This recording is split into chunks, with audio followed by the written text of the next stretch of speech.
Nuestro cerebro, para mantenerse en forma, necesita desafío, exigencia, cambio, movilidad. Shlomo Bresnitz. La falta de ejercicio lleva a la pérdida de masa muscular, de fuerza física y de ánimo. Exactamente igual sucede con el cerebro. Si no se ejercita, pierde neuronas y conexiones, pierde capacidades y flexibilidad para reaccionar a su entorno. Y si ahora vamos al gimnasio para conservar la forma de nuestro cuerpo, pronto dedicaremos el mismo empeño en mantener a nuestro cerebro activo y en buen estado. El psicólogo y creador de programas de ejercicios mentales Shlomo Bresnitz nos habla hoy en redes de los estímulos necesarios para conservar un cerebro sano y en forma durante mucho tiempo.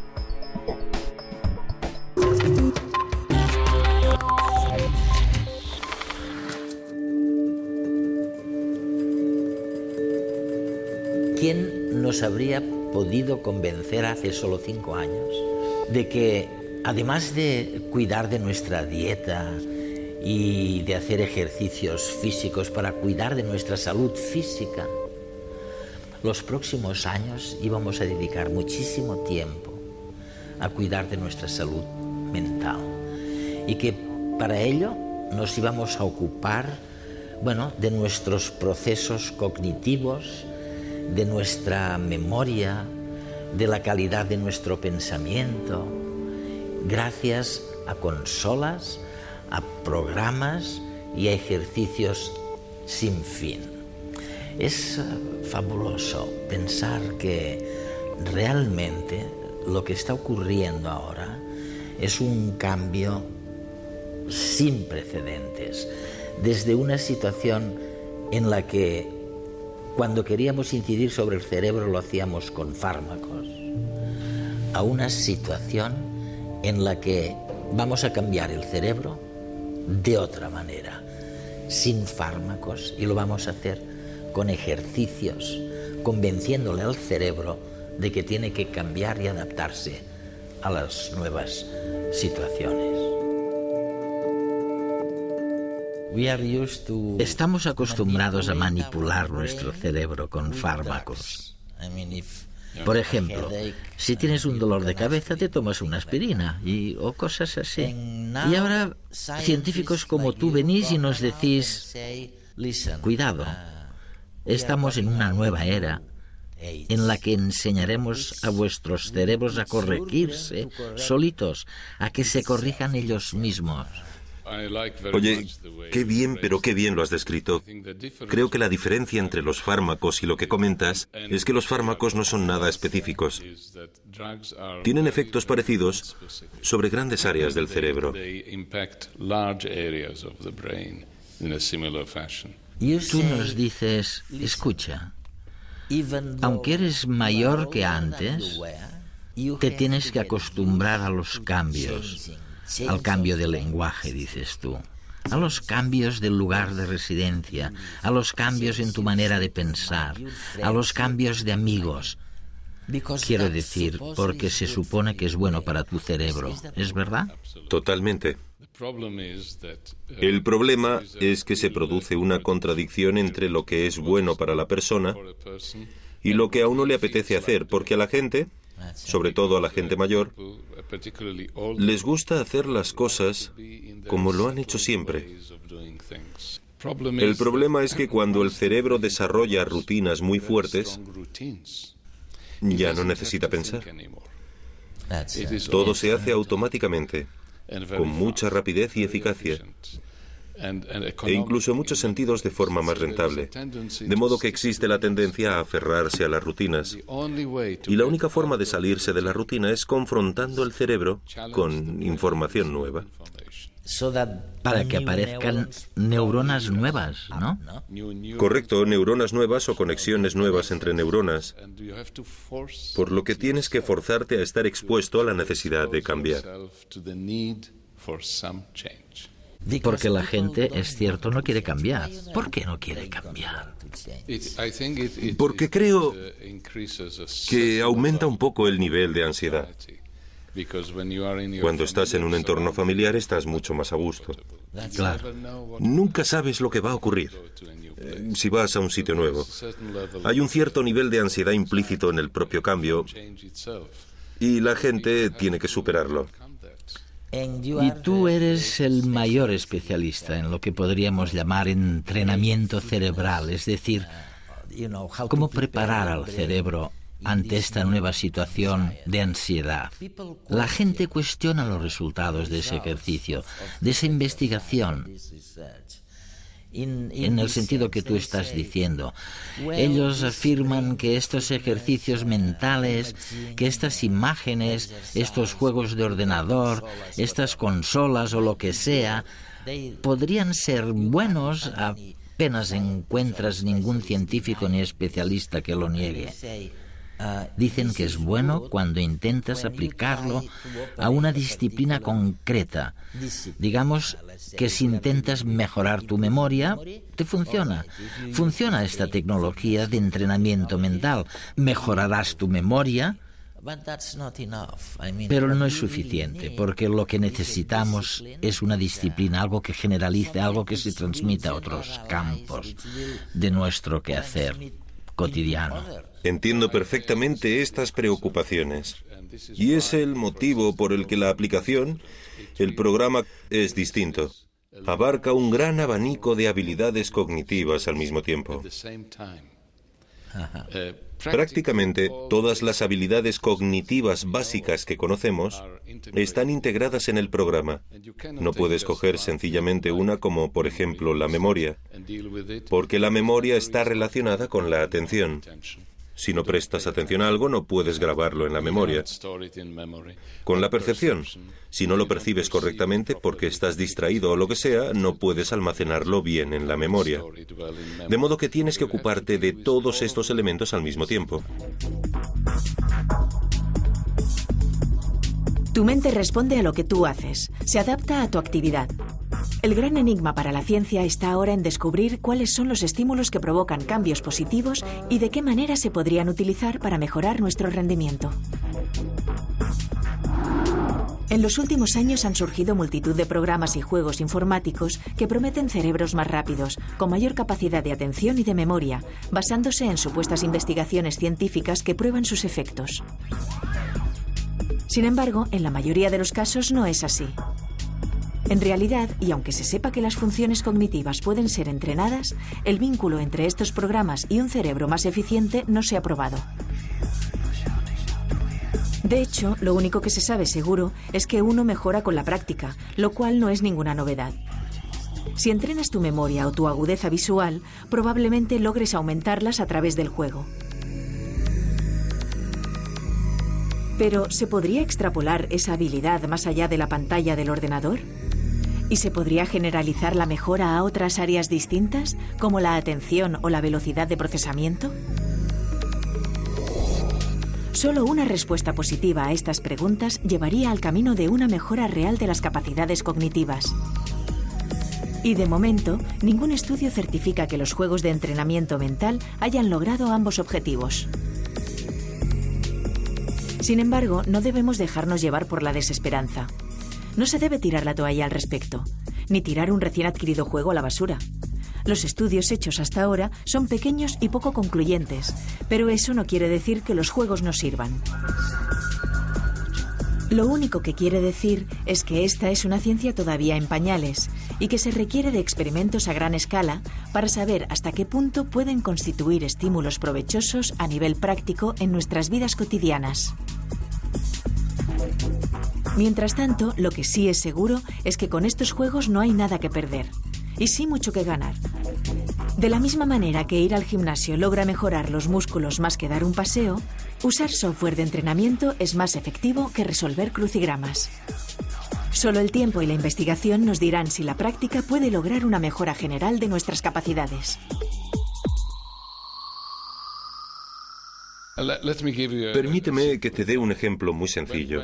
Cuando uno se hace mayor, y siente que las cosas son cada día más complicadas y cosas que hace un tiempo podíamos hacer sin problemas, ahora nos cuestan más.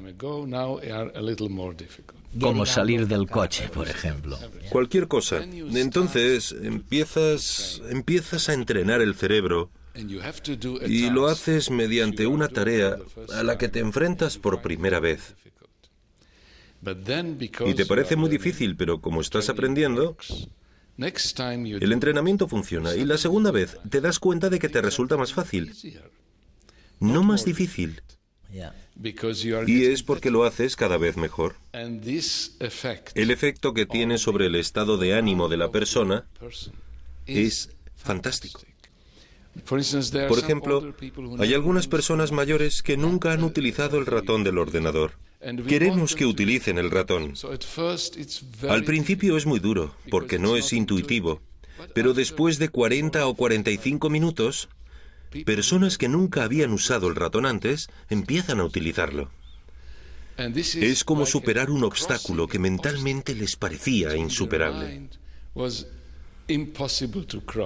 Pensaban que nunca podrían utilizar un ordenador, que era algo para sus hijos y sus nietos, pero no para ellos. En sí misma, es una transformación de su estado de ánimo que no solo afecta los resultados que obtienen en el programa, sino también la percepción que tienen de sí mismos. Porque las imágenes y los juegos son tan útiles para conservar la memoria. Bueno, me gustaría distinguir entre los juegos que se utilizan para los ejercicios y un programa científico que utiliza algunos ejercicios que incluyen algunos elementos lúdicos y divertidos. Estos elementos lúdicos y divertidos son importantes en términos de motivación para la persona porque, en parte, también debería ser divertido hacer estos ejercicios. El segundo requisito, que también es muy importante, es que el ejercicio realmente se adapte al nivel de cada uno. Ni más ni demasiado poco. Sí, ni mucho ni poco, eso es, porque si no, te puedes aburrir rápidamente. O por el contrario, sentirte frustrado si es demasiado difícil. Así que el programa de Cognifit intenta primero averiguar quién eres, es decir, antes de empezar a resolver el ejercicio se te hace un diagnóstico a fondo y a partir de esta evaluación cognitiva se elige el ejercicio. Esto es lo que le falta seguramente a la gente bien intencionada y que consigue resultados específicos en su campo particular, que deciden, por ejemplo, hacer el sudoku. Deciden hacer un ejercicio todos los días, lo cual es buenísimo para producir nuevas neuronas, pero claro, no ha habido este análisis precedente de saber cuáles son tus capacidades específicas. Así es. Y el otro problema que tienen juegos como el sudoku o incluso el bridge o el ajedrez, que es más complejo, es que el cerebro es capaz de enfrentarse a ellos a partir de modelos de repetición. Son muy útiles al principio, pero después de un tiempo resultan menos útiles. Los científicos hablan de la mejora de nuestras habilidades cognitivas, pero ¿de qué hablan en realidad? ¿Cuáles son? ¿Las conocemos? ¿Para qué nos sirven? Veamos dos sencillos ejemplos de la vida cotidiana. Situaciones tan habituales como quedar con un amigo para tomar unas cañas o hacer la comida requieren de un montón de instrumentos mentales. Planificación. Anticipa y desarrolla de forma eficaz una tarea. Gracias a ella, sabemos cuáles son los pasos que tenemos que seguir para elaborar un plato, qué necesitamos y en qué orden. Percepción espacial. Evalúa la forma en que los objetos están ordenados en el espacio y cómo se relacionan.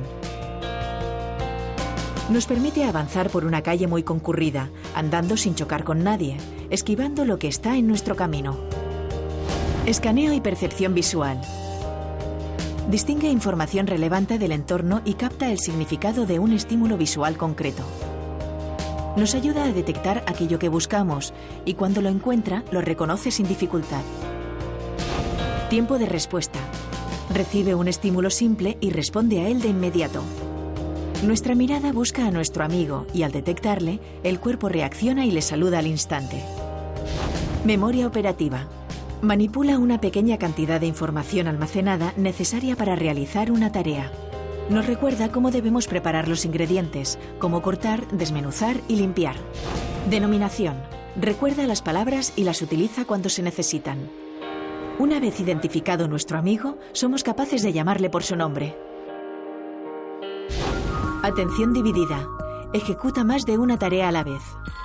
Suena el teléfono y nos permite contestar a la llamada sin perder de vista la comida, evitando que se queme.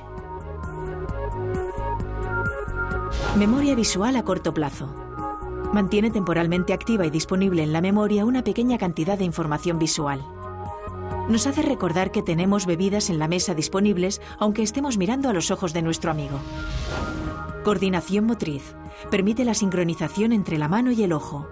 Gracias a ella podemos meter la cuchara en la olla, recoger un poco de lo que se cocina y llevárnoslo a la boca para probarlo. Inhibición. Ignora información irrelevante mientras se realiza una tarea.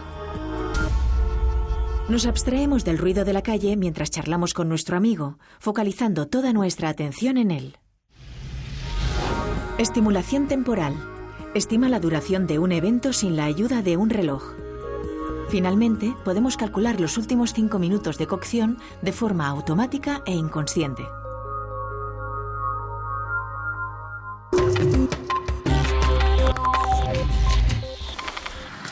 Hay algo en tus programas cognitivos que me parece sorprendente. Comentas que una de las cosas que se necesita es una especie de búsqueda social. Los juegos o ejercicios deberían tener algún tipo de búsqueda social. Lo maravilloso de la interacción social es que nunca se puede predecir totalmente. Así que existe algo novedoso, incluso en el simple hecho de que las personas mayores conozcan a otras personas mayores e interactúen con ellas tanto como puedan. Es muy importante, porque estar solo, con sus propios pensamientos, dándole vueltas a las cosas una y otra vez, a menudo conduce a la depresión más que a algo positivo. ¿Cuál crees que va a ser el futuro? Quiero decir, en los próximos 20 años, ¿cuál va a ser la industria del entrenamiento mental? Es obvio que no tengo ni idea de lo que va a ser, pero tengo la impresión de que estamos viviendo algo bastante revolucionario. En primer lugar, van a cambiar algunos conceptos básicos que durante años han dominado nuestra manera de ver a las personas. Por ejemplo, el concepto de coeficiente intelectual, que fue considerado por parte de psicólogos como yo y otros una capacidad inmutable. Ahora hemos visto que es algo totalmente falso y en muchos sentidos va a ser irrelevante, porque la gente ante todo puede intervenir y puede cambiar. Su coeficiente intelectual. Cambiar muchas de sus capacidades. También van a ser importantísimas las consecuencias en materia de educación, ya que la educación se centra sobre todo en el conocimiento descriptivo, en la información, pero no en las herramientas que permiten gestionar el conocimiento, guardarlo eficazmente y recuperarlo con rapidez y eficacia. Se habla de la personalización de la educación. Creo que es algo que los ordenadores y la tecnología emergente están haciendo más posible que nunca, porque puedes medirlo todo. Puedes medir la rapidez con la que una persona encuentra una respuesta, el punto en que ha tenido problemas, etc. Todo esto se puede analizar y en un aula con ordenadores incluso puedes tener distintos niveles y programas que consideren cómo es cada niño o cada estudiante. Confío en que estamos yendo en esa dirección. Hacerse mayor es algo inevitable y comienza a ocurrir antes de lo que pensamos. A partir de la veintena, las neuronas empiezan a apagarse y morir. Sin embargo, no a todos nos ocurre por igual. Algunas mentes se mantienen en forma durante mucho más tiempo. ¿Por qué pasa esto? ¿Qué es lo que diferencia a unos de otros? Los científicos tienen algunas pistas al respecto que nos pueden servir para que intentemos posicionarnos en el grupo de los que parecen eternamente jóvenes. En este sentido, se sabe que el esfuerzo intelectual es muy importante. La gente que se enfrenta a continuos retos, que lee, que juega cartas o al ajedrez, que tiene curiosidad o que disfruta viajando, suele tener un proceso de decaimiento más lento. Pero lo que les mantiene activos y jóvenes no es el conocimiento acumulado, sino el que producen día a día, el ir siempre más allá de lo que ya tienen, manteniendo una mente inquieta y no dejando de aprender cosas nuevas. Y la mejor manera de lograrlo es a través del cambio continuo.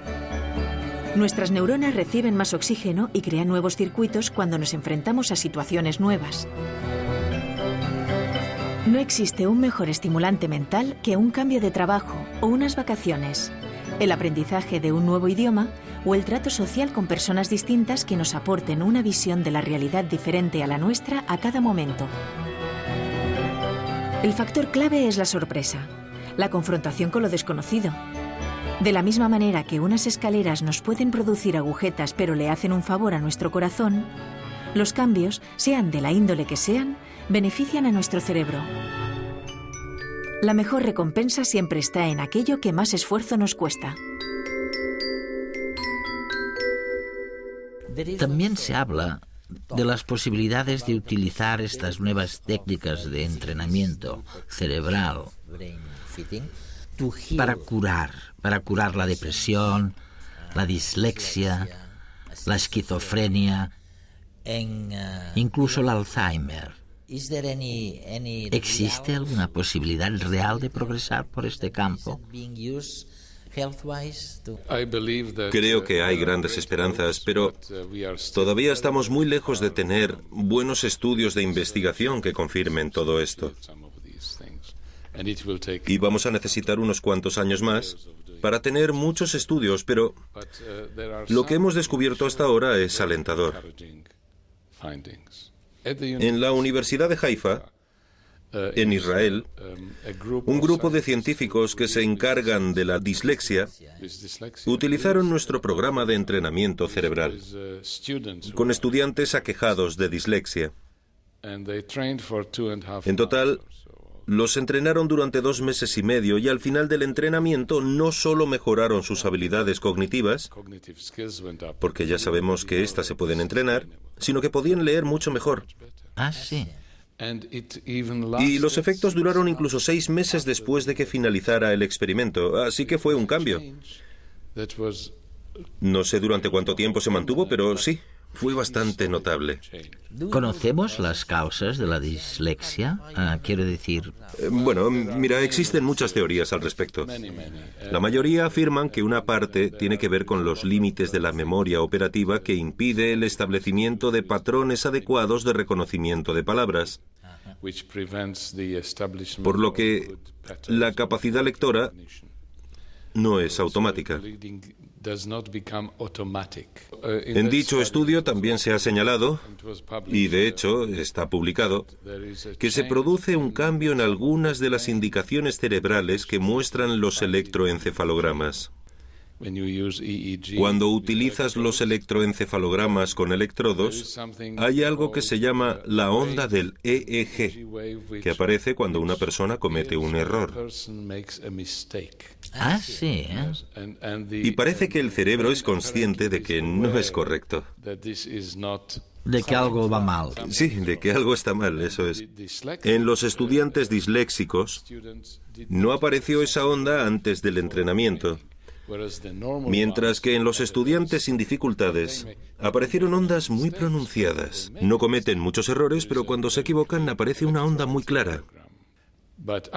Pero después del entrenamiento no solo leían mejor, sino que cuando se equivocaban eran conscientes. En cierto modo, también habían cambiado la manera de procesar del cerebro. Es prometedor. Cuando miro a mi alrededor, veo que si seguimos el proceso necesario de universalización de las prestaciones como la sanidad, la educación, el ocio, la seguridad individual, cuando universalizamos todo esto, Sí. resulta que el sistema tiende a venirse abajo. Si no haces nada, colapsa. Y una de las pocas cosas que puedes hacer para evitarlo precisamente es lo que sugieres: incrementar radicalmente las políticas preventivas.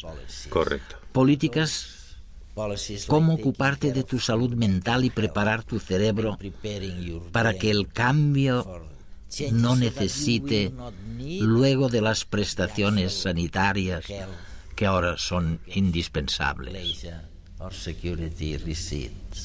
Sí, la prevención es el reto principal, porque, por un lado, es lo mejor que podemos hacer en términos de inversión para la sociedad y la persona, pero, por otro lado, es muy difícil convencer a la gente de que invierta en prevención, porque siempre creemos que no nos pasará a nosotros. Es muy complicado, pero realmente creo que es el deber de nuestra sociedad actual invertir cada vez más en prevención. El problema es que no se ven los resultados de forma inmediata. Y los sistemas políticos se mueven por el corto plazo. Por eso es muy complicado invertir en algo cuyos resultados obtendremos solo mucho más tarde.